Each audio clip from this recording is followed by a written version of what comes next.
Hello everyone, welcome back to Guide to Everything. In today's video, I'll show you on how you can fix Roblox not launching and closes instantly on Microsoft Studio.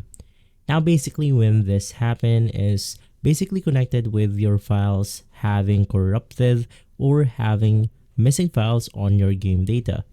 Now to go ahead and fix this is as simple as searching for Roblox on your computer. And from here, you then want to navigate through the Roblox page. If you go ahead and see an update button, just click on update. And if you want to fix this completely, you can just go ahead and completely uninstall the program to simply install a fresh copy of Roblox. So just click on the uninstall button inside the add or remove programs. And from there, you will be able to completely delete all of the files related to Roblox. From there, just hit on the install button once more. Now, this will eliminate hidden files, corrupted files, or missing data into your Roblox Studio, making the game crash for your computer.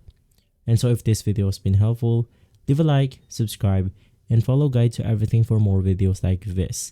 Thanks for watching.